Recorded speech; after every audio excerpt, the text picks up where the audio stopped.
The online stage presents The Most Dangerous Game by Richard Connell, featuring the voices of Tyler Hyrchuk, Lance Rasmussen, Tim Seiler, and Josh Innerst.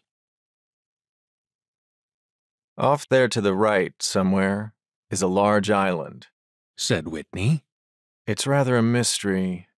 What island is it? Rainsford asked. The old charts call it Ship Trap Island, Whitney replied. A suggestive name, isn't it? Sailors have a curious dread of the place. I don't know why. Some superstition. Can't see it, remarked Rainsford, trying to peer through the dank tropical night that was palpable as it pressed its thick, warm blackness in upon the yacht. You've good eyes, said Whitney with a laugh. And I've seen you pick off a moose moving in the brown fall bush at 400 yards, but even you can't see 4 miles or so through a moonless Caribbean night. Nor 4 yards, admitted Rainsford. It's like moist black velvet. It will be light enough in Rio, promised Whitney. We should make it in a few days. I hope the Jaguar guns have come from Purdy's. We should have some good hunting up the Amazon. Great sport, hunting. The best sport in the world, agreed Rainsford. For the hunter, amended Whitney. Not for the Jaguar. Don't talk rot, Whitney, said Rainsford. You're a big game hunter, not a philosopher. Who cares how a jaguar feels? Perhaps the Jaguar does, observed Whitney. They've no understanding. Even so, I rather think they understand one thing. Fear. The fear of pain and the fear of death. Nonsense, laughed Rainsford. This hot weather is making you soft, Whitney. Be a realist. The world is made up of 2 classes, the hunters and the huntees. Luckily, you and I are hunters.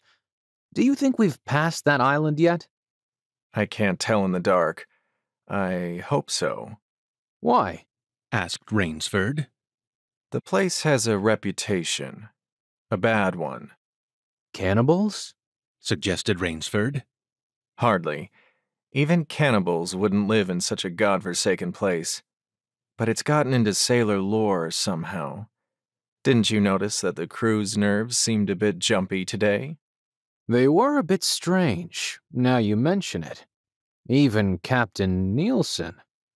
Yes, even that tough-minded old Swede who'd go up to the devil himself and ask him for a light. Those fishy blue eyes held a look I never saw there before. All I could get out of him was, "This place has an evil name among seafaring men, sir." Then he said to me, very gravely, "Don't you feel anything?" As if the air about us was actually poisonous. Now, you mustn't laugh when I tell you this. I did feel something like a sudden chill. There was no breeze. The sea was as flat as a plate glass window. We were drawing near the island then. What I felt was a mental chill, a sort of sudden dread. Pure imagination, said Rainsford.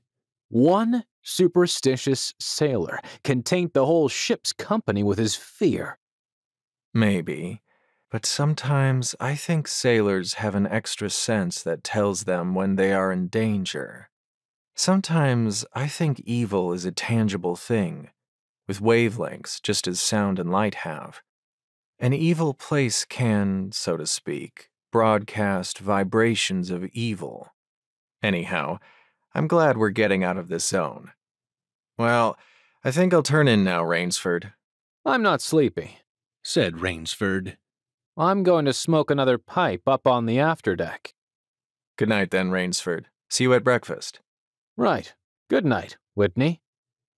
There was no sound in the night as Rainsford sat there, but the muffled throb of the engine that drove the yacht swiftly through the darkness, and the swish and ripple of the wash of the propeller. Rainsford, reclining in a steamer chair, indolently puffed on his favorite briar. The sensuous drowsiness of the night was on him. It's so dark, he thought. That I could sleep without closing my eyes. The night would be my eyelids. An abrupt sound startled him. Off to the right he heard it, and his ears, expert in such matters, could not be mistaken. Again he heard the sound, and again. Somewhere, off in the blackness, someone had fired a gun 3 times. Rainsford sprang up and moved quickly to the rail, mystified.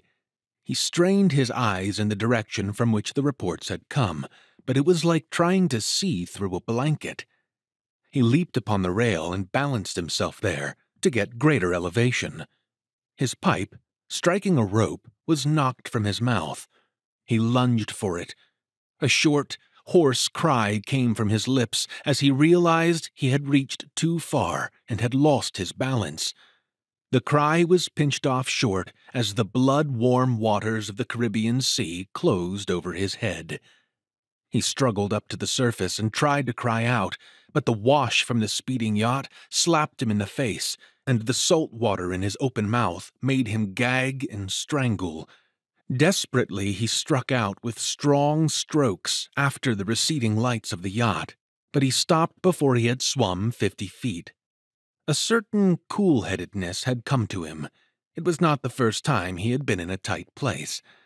There was a chance that his cries could be heard by someone aboard the yacht, but that chance was slender, and grew more slender as the yacht raced on. He wrestled himself out of his clothes and shouted with all his power. The lights of the yacht became faint and ever-vanishing fireflies. Then they were blotted out entirely by the night. Rainsford remembered the shots. They had come from the right, and doggedly he swam in that direction, swimming with slow, deliberate strokes, conserving his strength. For a seemingly endless time he fought the sea. He began to count his strokes. He could do possibly 100 more, and then... Rainsford heard a sound. It came out of the darkness, a high, screaming sound, the sound of an animal in an extremity of anguish and terror. He did not recognize the animal that made the sound. He did not try to. With fresh vitality, he swam toward the sound. He heard it again. Then it was cut short by another noise, crisp, staccato. Pistol shot, muttered Rainsford, swimming on. 10 minutes of determined effort brought another sound to his ears, the most welcome he had ever heard, the muttering and growling of the sea breaking on a rocky shore. He was almost on the rocks before he saw them. On a night less calm, he would have been shattered against them. With his remaining strength, he dragged himself from the swirling waters. Jagged crags appeared to jut up into the opaqueness. He forced himself upward, hand over hand. Gasping, his hands raw, he reached a flat place at the top. Dense jungle came down to the very edge of the cliffs. What perils that tangle of trees and underbrush might hold for him did not concern Rainsford just then. All he knew was that he was safe from his enemy, the sea, and that utter weariness was on him. He flung himself down at the jungle edge and tumbled headlong into the deepest sleep of his life. When he opened his eyes, he knew from the position of the sun that it was late in the afternoon. Sleep had given him new vigor. A sharp hunger was picking at him. He looked about him almost cheerfully. Where there are pistol shots, there are men. Where there are men, there is food, he thought. But what kind of men, he wondered, in so forbidding a place? An unbroken front of snarled and ragged jungle fringed the shore. He saw no sign of a trail through the closely knit web of weeds and trees. It was easier to go along the shore, and Rainsford floundered along by the water. Not far from where he had landed, he stopped. Some wounded thing, by the evidence a large animal, had thrashed about in the underbrush. The jungle weeds were crushed down, and the moss was lacerated. One patch of weeds was stained crimson. A small, glittering object not far away caught Rainsford's eye and he picked it up. It was an empty cartridge. A .22. He remarked. That's odd. It must have been a fairly large animal, too. The hunter had his nerve with him to tackle it with a light gun. It's clear that the brute put up a fight. I suppose the first 3 shots I heard was when the hunter flushed his quarry and wounded it. The last shot was when he trailed it here and finished it. He examined the ground closely and found what he had hoped to find, the print of hunting boots. They pointed along the cliff in the direction he had been going. Eagerly, he hurried along, now slipping on a rotten log or a loose stone, but making headway. Night was beginning to settle down on the island. Bleak darkness was blacking out the sea and jungle when Rainsford sighted the lights. He came upon them as he turned a crook in the coastline, and his first thought was that he had come upon a village, for there were many lights. But as he forged along, he saw, to his great astonishment, that all the lights were in one enormous building, a lofty structure with pointed towers plunging upward into the gloom. His eyes made out the shadowy outlines of a palatial chateau. It was set on a high bluff, and on 3 sides of it, cliffs dived down to where the sea licked greedy lips in the shadows. Mirage, thought Rainsford, but it was no mirage he found when he opened the tall, spiked iron gate. The stone steps were real enough. The massive door with a leering gargoyle for a knocker was real enough. Yet about it all hung an air of unreality. He lifted the knocker, and it creaked up stiffly, as if it had never before been used. He let it fall, and it startled him with its booming loudness. He thought he heard steps within. The door remained closed. Again, Rainsford lifted the heavy knocker and let it fall. The door opened then, opened as suddenly as if it were on a spring, and Rainsford stood, blinking in the river of glaring gold light that poured out. The first thing Rainsford's eyes discerned was the largest man Rainsford had ever seen, a gigantic creature, solidly made and black-bearded to the waist. In his hand, the man held a long-barreled revolver, and he was pointing it straight at Rainsford's heart. Out of the snarl of beard, 2 small eyes regarded Rainsford. don't be alarmed, said Rainsford, with a smile which he hoped was disarming. I'm no robber. I fell off a yacht. My name is Sanger Rainsford of New York City. The menacing look in the eyes did not change. The revolver pointed as rigidly as if the giant were a statue. He gave no sign that he understood Rainsford's words, or that he had even heard them. He was dressed in uniform, a black uniform trimmed with gray astrakhan. I'm Sanger Rainsford of New York. Rainsford began again. I fell off a yacht. I am hungry. The man's only answer was to raise with his thumb the hammer of his revolver. Then Rainsford saw the man's free hand go to his forehead in a military salute, and he saw him click his heels together and stand at attention. Another man was coming down the broad marble steps, an erect, slender man in evening clothes. He advanced to Rainsford and held out his hand. In a cultivated voice, marked by a slight accent that gave it added precision and deliberateness, he said, "It is a very great pleasure and honor to welcome Mr. Sanger Rainsford, the celebrated hunter, to my home." Automatically, Rainsford shook the man's hand. "I've read your book about hunting snow leopards in Tibet, you see," explained the man. "I am General Zaroff." Rainsford's first impression was that the man was singularly handsome. His second was that there was an original, almost bizarre quality about the general's face. He was a tall man past middle age, for his hair was a vivid white, but his thick eyebrows and pointed military mustache were as black as the night from which Rainsford had come. His eyes, too, were black and very bright. He had high cheekbones, a sharp-cut nose, a spare, dark face, the face of a man used to giving orders, the face of an aristocrat. Turning to the giant in uniform, the general made a sign. The giant put away his pistol, saluted, withdrew. Ivan is an incredibly strong fellow, Remarked the general. but he has the misfortune to be deaf and dumb. A simple fellow, but I'm afraid, like all his race, a bit of a savage. Is he Russian? He is a Cossack. Said the general, and his smile showed red lips and pointed teeth. So am I. Come. He said. We shouldn't be chatting here. We can talk later. Now you want clothes, food, rest. You shall have them. This is a most restful spot.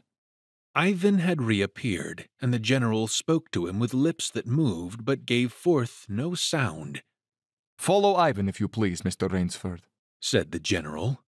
I was about to have my dinner when you came. I'll wait for you. You'll find that my clothes will fit you, I think. It was to a huge, beam-ceilinged bedroom with a canopied bed big enough for 6 men that Rainsford followed the silent giant. Ivan laid out an evening suit, and Rainsford, as he put it on, noticed that it came from a London tailor who ordinarily cut and sewed for none below the rank of duke. The dining room to which Ivan conducted him was in many ways remarkable. There was a medieval magnificence about it. It suggested a baronial hall of feudal times, with its oaken panels, its high ceiling, its vast refectory table where 20 men could sit down to eat. About the hall were the mounted heads of many animals, lions, tigers, elephants, moose, bears, larger or more perfect specimens Rainsford had never seen. At the great table the general was sitting, alone. You'll have a cocktail, Mr. Rainsford, he suggested. The cocktail was surpassingly good, and Rainsford noted the table appointments were of the finest, the linen, the crystal, the silver, the china. They were eating borscht, the rich, red soup with whipped cream so dear to Russian palates. Half apologetically, General Zaroff said, We do our best to preserve the amenities of civilization here. Please forgive any lapses. We are well off the beaten track, you know. Do you think the champagne has suffered from its long ocean trip? Not in the least, declared Rainsford. He was finding the general a most thoughtful and affable host, a true cosmopolite. But there was one small trait of the general's that made Rainsford uncomfortable. Whenever he looked up from his plate, he found the general studying him, appraising him narrowly. Perhaps, said General Zaroff. You were surprised that I recognized your name. You see, I read all books on hunting published in English, French, and Russian. I have but one passion in my life, Mr. Rainsford, and it is the hunt. You have some wonderful heads here, said Rainsford, as he ate a particularly well-cooked filet mignon. That Cape buffalo is the largest I ever saw. Oh, that fellow. Yes, he was a monster. Did he charge you? Hurled me against a tree, said the general. Fractured my skull, but I got the brute. I've always thought, said Rainsford, that the Cape buffalo is the most dangerous of all big game. For a moment the general did not reply. He was smiling his curious, red-lipped smile. Then he said slowly, No, you are wrong, sir. The Cape buffalo is not the most dangerous big game. He sipped his wine. Here in my preserve on this island, he said in the same slow tone, I hunt more dangerous game. Rainsford expressed his surprise. Is there big game on this island? The general nodded. The biggest. Really? Oh, it isn't here naturally, of course. I have to stock the island. What have you imported, General? Rainsford asked. Tigers? The general smiled. No, he said. Hunting tigers ceased to interest me some years ago. I exhausted their possibilities, you see. No thrill left in tigers, no real danger. I live for danger, Mr. Rainsford. The general took from his pocket a gold cigarette case and offered his guest a long black cigarette with a silver tip. It was perfumed and gave off a smell like incense. "We will have some capital hunting, you and I," said the general. "I shall be most glad to have your society." "But what game?" began Rainsford. "I'll tell you," said the general. "You will be amused, I know. I think I may say, in all modesty, that I have done a rare thing. I have invented a new sensation. May I pour you another glass of port, Mr. Rainsford?" "Thank you, General." The general filled both glasses and said, "God makes some men poets. Some he makes kings, some beggars. Me he made a hunter. My hand was made for the trigger, my father said. He was a very rich man, with 250,000 acres in the Crimea, and he was an ardent sportsman. When I was only 5 years old, he gave me a little gun, specially made in Moscow for me, to shoot sparrows with. When I shot some of his prize turkeys with it, he did not punish me. He complimented me on my marksmanship. I killed my first bear in the Caucasus when I was 10. My whole life has been one prolonged hunt. I went into the army. It was expected of noblemen's sons, and for a time commanded a division of Cossack cavalry, but my real interest was always the hunt. I have hunted every kind of game in every land. It would be impossible for me to tell you how many animals I have killed." The general puffed at his cigarette. "After the debacle in Russia, I left the country, for it was imprudent for an officer of the Tsar to stay there. Many noble Russians lost everything. I, luckily, had invested heavily in American securities, so I shall never have to open a tea room in Monte Carlo or drive a taxi in Paris. Naturally, I continued the hunt. Grizzlies in your Rockies, crocodiles in the Ganges, rhinoceroses in East Africa. It was in Africa that the Cape buffalo hit me and laid me up for 6 months. As soon as I recovered, I started for the Amazon to hunt jaguars, for I had heard they were unusually cunning. They weren't." The Cossack sighed. "They were no match at all for a hunter with his wits about him and a high-powered rifle. I was bitterly disappointed. I was lying in my tent with a splitting headache one night when a terrible thought pushed its way into my mind. Hunting was beginning to bore me.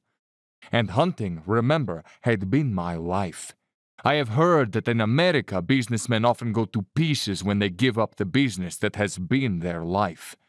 "Yes, that's so," said Rainsford. The general smiled. "I had no wish to go to pieces," he said. "I must do something. Now, mine is an analytical mind, Mr. Rainsford. Doubtless this is why I enjoy the problems of the chase." "No doubt, General Zaroff."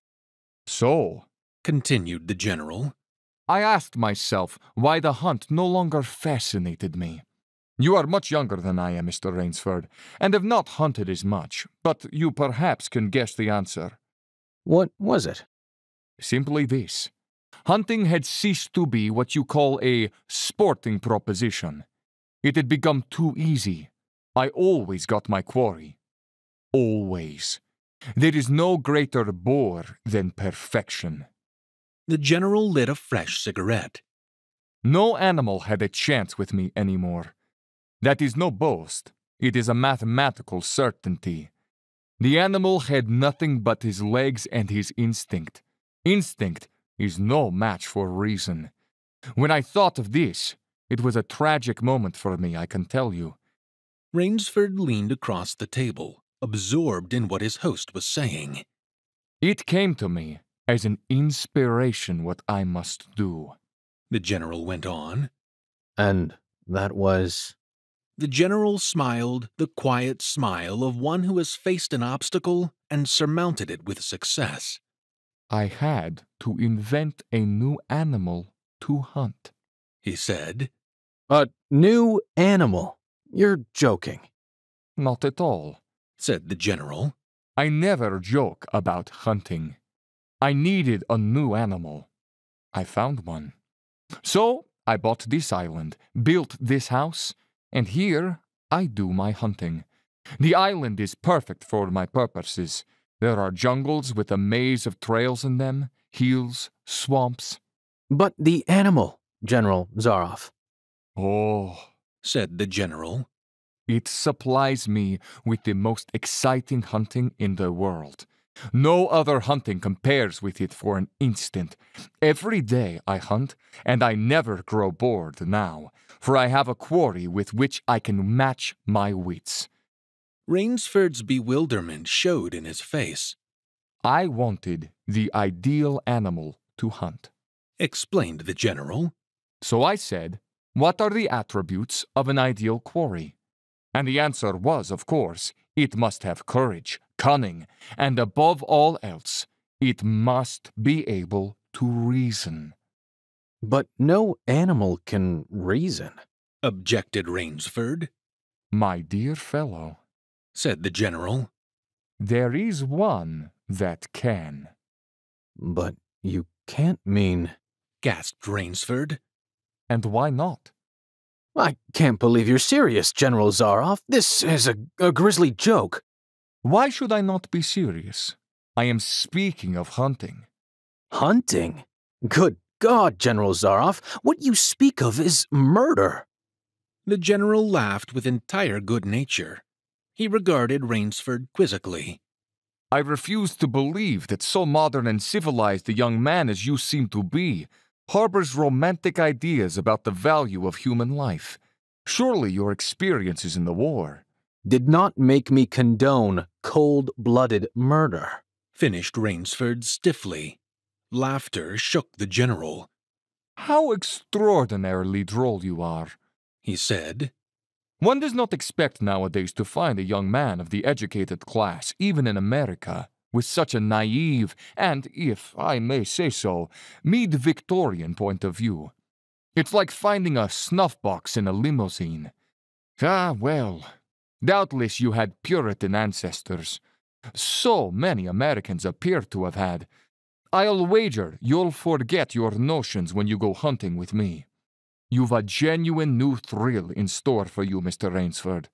Thank you. I'm a hunter, not a murderer. "Dear me," said the general, quite unruffled. "Again that unpleasant word. But I think I can show you that your scruples are quite ill-founded." Yes? "Life is for the strong, to be lived by the strong, and if needs be, taken by the strong. The weak of the world were put here to give the strong pleasure. I am strong. Why should I not use my gift? If I wish to hunt, why should I not? I hunt the scum of the earth, sailors from tramp ships, Lascars, blacks, Chinese, whites, mongrels. A thoroughbred horse or hound is worth more than a score of them." But they are men, said Rainsford hotly. "Precisely," said the general. "That is why I use them. It gives me pleasure. They can reason after a fashion, so they are dangerous." But where do you get them? The general's left eyelid fluttered down in a wink. "This island is called Ship Trap," he answered. "Sometimes an angry god of the high seas sends them to me.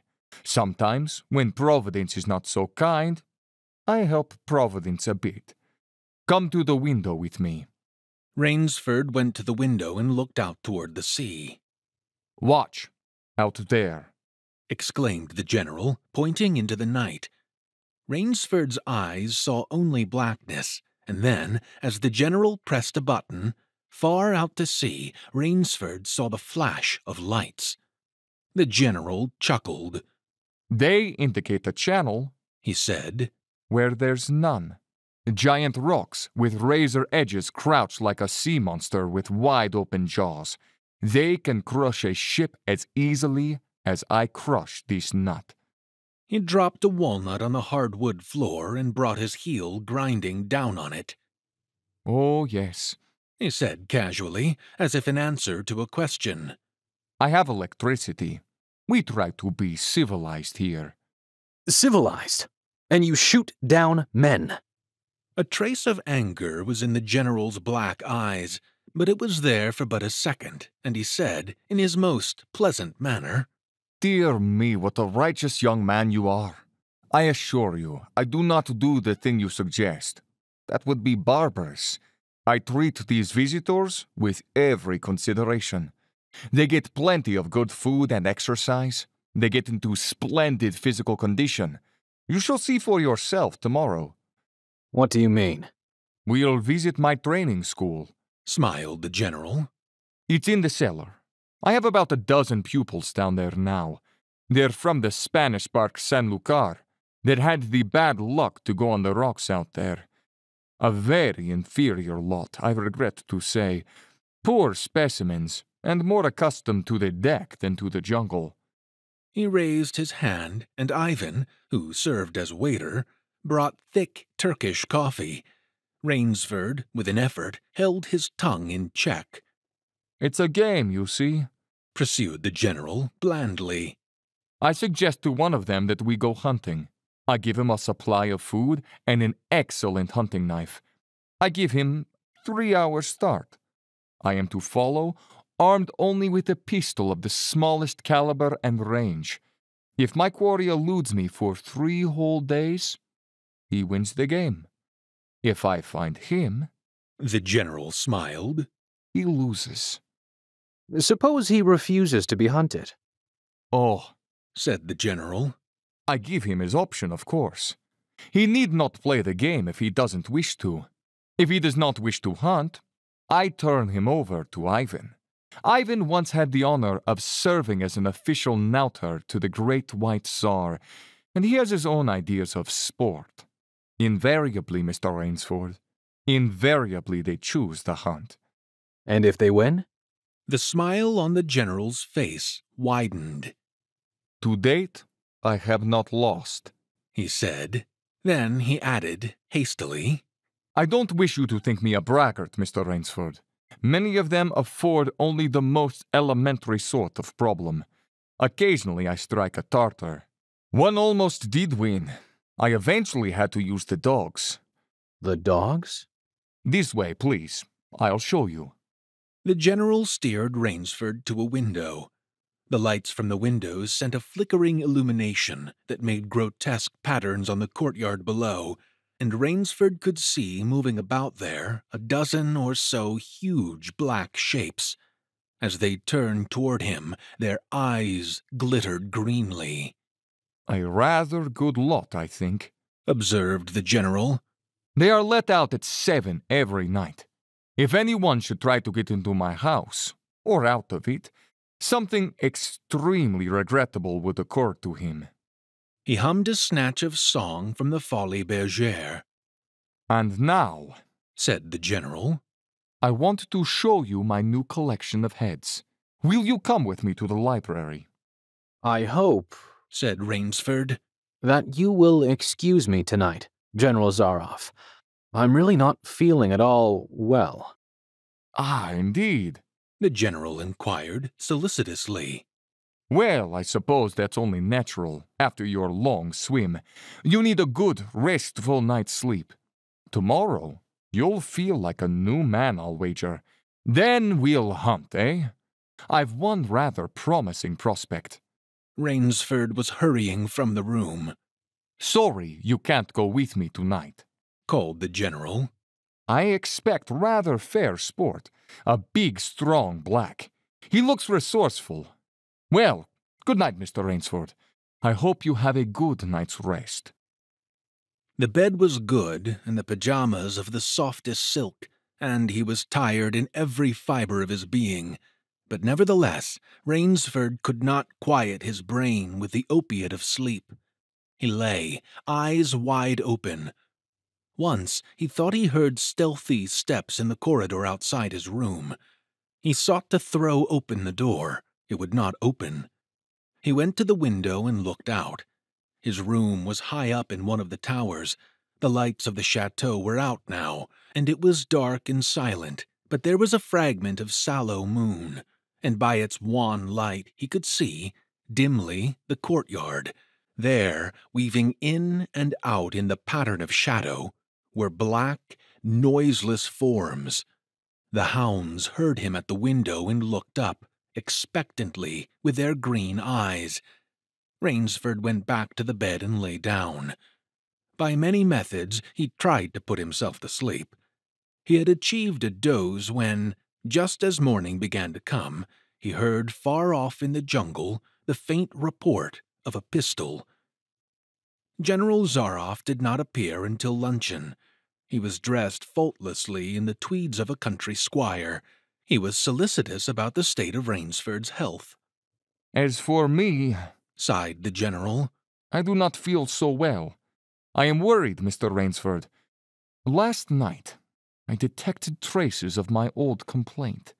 To Rainsford's questioning glance, the general said, Ennui. Boredom. Then, taking a second helping of crêpe Suzette, the general explained, The hunting was not good last night. The fellow lost his head. He made a straight trail that offered no problems at all. That's the trouble with these sailors. They have dull brains to begin with, and they do not know how to get about in the woods. They do excessively stupid and obvious things. It's most annoying. Will you have another glass of Chablis, Mr. Rainsford? General, said Rainsford firmly. I wish to leave this island at once. The general raised his thickets of eyebrows. He seemed hurt. But my dear fellow, the general protested, you've only just come. You've had no hunting. I wish to go today, said Rainsford. He saw the dead black eyes of the general on him, studying him. General Zaroff's face suddenly brightened. He filled Rainsford's glass with venerable Chablis from a dusty bottle. Tonight, said the general, we will hunt, you and I. Rainsford shook his head. No, General, he said. I will not hunt. The general shrugged his shoulders and delicately ate a hothouse grape. As you wish, my friend, he said. The choice rests entirely with you. But may I not venture to suggest that you will find my idea of sport more diverting than Ivan's? He nodded toward the corner to where the giant stood, scowling, his thick arms crossed on his hogshead of chest. You don't mean, cried Rainsford. My dear fellow, said the general. Have I not told you I always mean what I say about hunting? This is really an inspiration. I drink to a foeman worthy of my steel at last. The general raised his glass, but Rainsford sat, staring at him. You'll find this game worth playing, the general said enthusiastically. Your brain against mine, your woodcraft against mine, your strength and stamina against mine. Outdoor chess. And this stake is not without value, eh? And if I win, began Rainsford huskily. I'll cheerfully acknowledge myself defeated if I do not find you by midnight of the third day, said General Zaroff. My sloop will place you on the mainland near a town. The general read what Rainsford was thinking. Oh, you can trust me, said the Cossack. I will give you my word as a gentleman and a sportsman. Of course, you in turn must agree to say nothing of your visit here. I'll agree to nothing of the kind, said Rainsford. Oh, said the general. In that case, but why discuss that now? 3 days hence we can discuss it over a bottle of Veuve Clicquot, unless... The general sipped his wine. Then a businesslike air animated him. Ivan, he said to Rainsford, will supply you with hunting clothes, food, a knife. I suggest you wear moccasins. They leave a poorer trail. I suggest, too, that you avoid the big swamp in the southeast corner of the island. We call it Death Swamp. There's quicksand there. One foolish fellow tried it. The deplorable part of it was that Lazarus followed him. You can imagine my feelings, Mr. Rainsford. I loved Lazarus.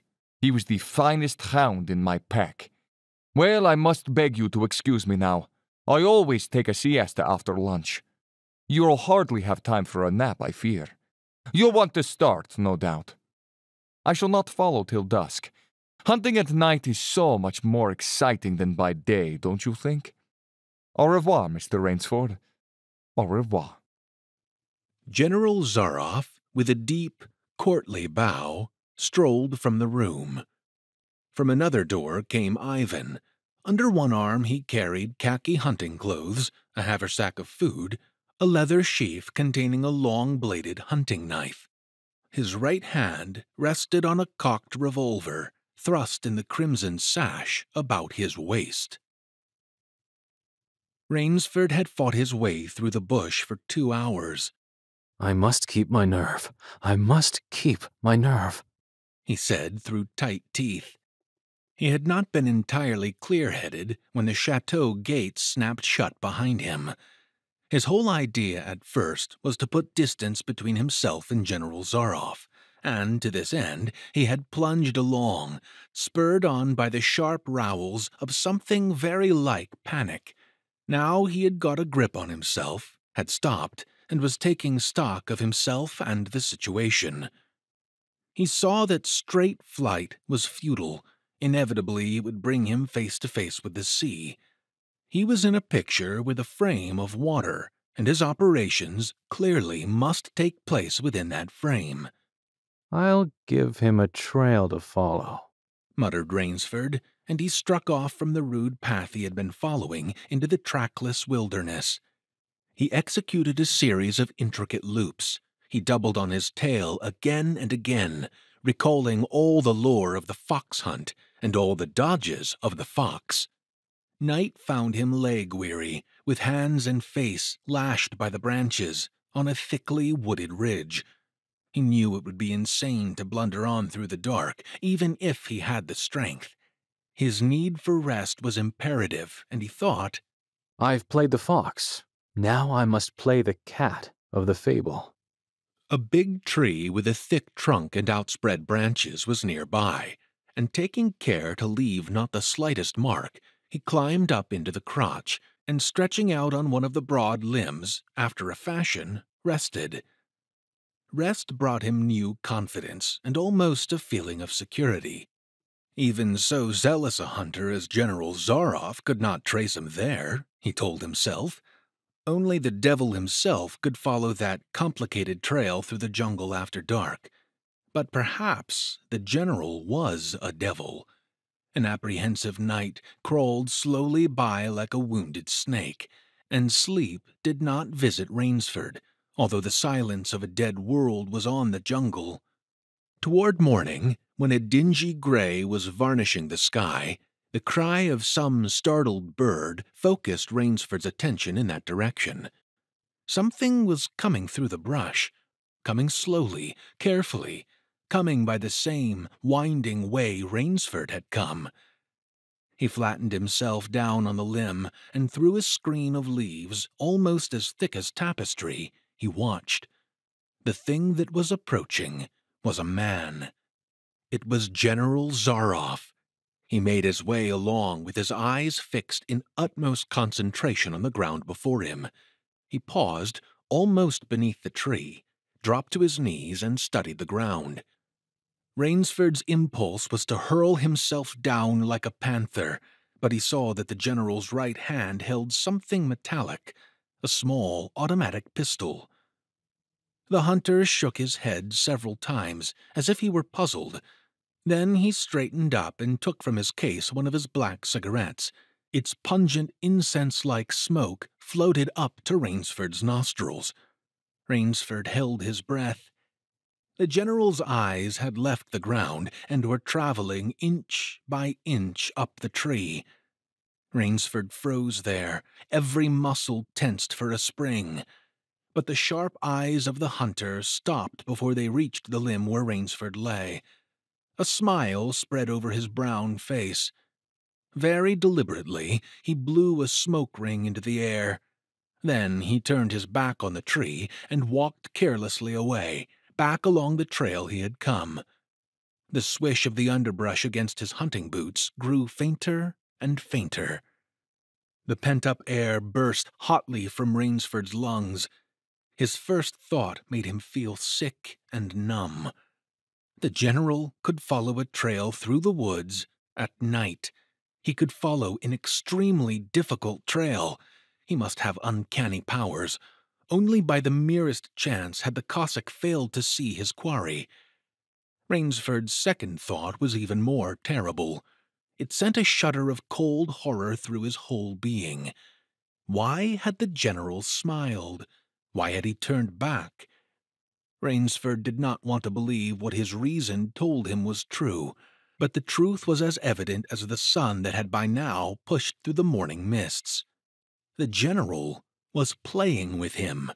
The general was saving him for another day's sport. The Cossack was the cat. He was the mouse.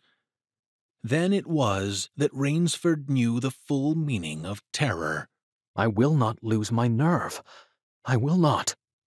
He slid down from the tree and struck off again into the woods. His face was set, and he forced the machinery of his mind to function. 300 yards from his hiding place, he stopped where a huge dead tree leaned precariously on a smaller living one. Throwing off his sack of food, Rainsford took his knife from its sheath and began to work with all his energy.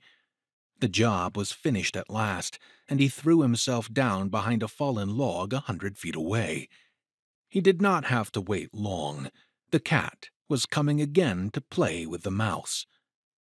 Following the trail with the sureness of a bloodhound came General Zaroff. Nothing escaped those searching black eyes. No crushed blade of grass, no bent twig, no mark, no matter how faint, in the moss. So intent was the Cossack on his stalking that he was upon the thing Rainsford had made before he saw it. His foot touched the protruding bough that was the trigger. Even as he touched it, the general sensed his danger and leaped back with the agility of an ape. But he was not quite quick enough. The dead tree, delicately adjusted to rest on the cut living one, crashed down and struck the general a glancing blow on the shoulder as it fell. But for his alertness, he must have been smashed beneath it. He staggered, but he did not fall, nor did he drop his revolver. He stood there, rubbing his injured shoulder, and Rainsford, with fear again gripping his heart, heard the general's mocking laugh ring through the jungle. "Rainsford," called the general, "if you are within the sound of my voice, as I suppose you are, let me congratulate you. Not many men know how to make a Malay man-catcher. Luckily for me, I, too, have hunted in Malacca. You are proving interesting, Mr. Rainsford. I am going now to have my wound dressed. It's only a slight one, but I shall be back. I shall be back." When the general, nursing his bruised shoulder, had gone, Rainsford took up his flight again. It was flight now, a desperate, hopeless flight that carried him on for some hours. Dusk came, then darkness, and still he pressed on. The ground grew softer under his moccasins. The vegetation grew ranker, denser. Insects bit him savagely. Then, as he stepped forward, his foot sank into the ooze. He tried to wrench it back, but the muck sucked viciously at his foot as if it were a giant leech. With a violent effort, he tore his foot loose. He knew where he was now, Death Swamp and its quicksand. His hands were tight-closed, as if his nerve were something tangible that someone in the darkness was trying to tear from his grip. The softness of the earth had given him an idea. He stepped back from the quicksand a dozen feet or so, and like some huge, prehistoric beaver, he began to dig. Rainsford had dug himself in France, when a second's delay meant death. That had been a placid pastime compared to his digging now. The pit grew deeper. When it was above his shoulders, he climbed out and from some hard saplings cut stakes and sharpened them to a fine point. These stakes he planted in the bottom of the pit with the points sticking up. With flying fingers, he wove a rough carpet of weeds and branches, and with it he covered the mouth of the pit. Then, wet with sweat and aching with tiredness, he crouched behind the stump of a lightning-charred tree. He knew his pursuer was coming. He heard the padding sound of feet on the soft earth, and the night breeze brought him the perfume of the general's cigarette. It seemed to Rainsford that the general was coming with unusual swiftness. He was not feeling his way along, foot by foot. Rainsford, crouching there, could not see the general, nor could he see the pit. He lived a year in a minute. Then he felt an impulse to cry aloud with joy, for he heard the sharp crackle of the breaking branches as the cover of the pit gave way. He heard the sharp scream of pain as the pointed stakes found their mark. He leaped up from his place of concealment. Then he cowered back. 3 feet from the pit, a man was standing with an electric torch in his hand. "You've done well, Rainsford," the voice of the general called. "Your Burmese tiger pit has claimed one of my best dogs. Again you score. I think, Mr. Rainsford, I'll see what you can do against my whole pack. I'm going home for a rest now. Thank you for a most amusing evening." At daybreak, Rainsford, lying near the swamp, was awakened by a sound that made him know that he had new things to learn about fear. It was a distant sound, faint and wavering, but he knew it. It was the baying of a pack of hounds.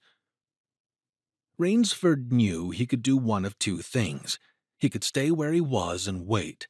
That was suicide. He could flee. That was postponing the inevitable.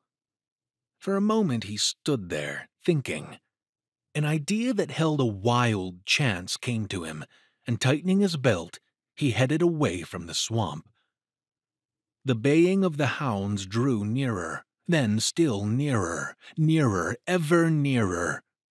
On a ridge, Rainsford climbed a tree. Down a watercourse, not a quarter of a mile away, he could see the bush moving. Straining his eyes, he saw the lean figure of General Zaroff. Just ahead of him, Rainsford made out another figure, whose wide shoulders surged through the tall jungle weeds. It was the giant Ivan, and he seemed pulled forward by some unseen force.